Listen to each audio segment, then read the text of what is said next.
My name is Maree O'Halloran. I'm currently the chairperson of Teachers Health. I began my career as a teacher. I've taught in public schools, I've taught in TAFE and I've taught in corrective services. So I've got a very good historical overview of teaching. Then went into the Teachers Federation Union as an industrial officer and became the president of that union, which is a full-time role. It was so hard to make sure that I was properly articulating the needs of the teachers and the students, but I gave it everything I had. I love the union movement, but I was worried for those people who were workers but they didn't have jobs. And so I went to work and helped people on social security payments. And the union movement was also supportive of that role. Then I became a lawyer.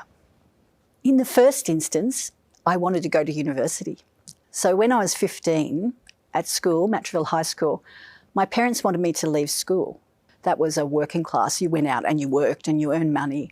And my teachers at Matraville High School convinced my parents that that was the wrong thing to do. Ms. Figaro was my music teacher, and I have to tell you, I'm not very good at music, I'm terrible.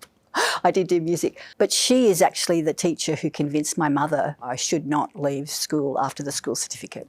I never would have been able to do that without those teachers. And those teachers had inspired me, and I was hoping that I'd be able to do the same for students. I also believe that education is transformative. I think that it can change individuals' lives, and I think it can change our society for the better. But I would say one thing, I've been really fortunate in my life that I've always been able to do a job that aligned with my personal values. But if I was thinking of one thing which I thought was, this is what I was meant to be, it would probably be the first time I came to the Teachers Federation Council of Teachers. And what I heard there was people taking control of their own work and how they thought teaching should be. I'd never realised that we could take agency over our own work and not be told what to do. And I realised then that's what I wanted to be part of, that I listened to everyone's point of view in that collective, but then we went forward. And I think I realised I was an advocate, and that's what I went on to be for the rest of my career. When I finished university, it was 1982 I finished, there were no positions for English teachers, permanent positions. So I did some casual teaching first at Tempe High School, and the teachers in the staff room were talking about Teachers Health, Teachers Federation. You're a young teacher, you might be interested, you should join. And then I took up a casual teaching appointment in country New South Wales, in Griffith.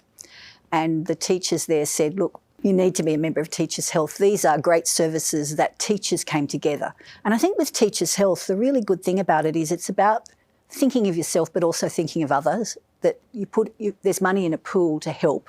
And it helps yourself, it helps your family, and it helps all your colleagues.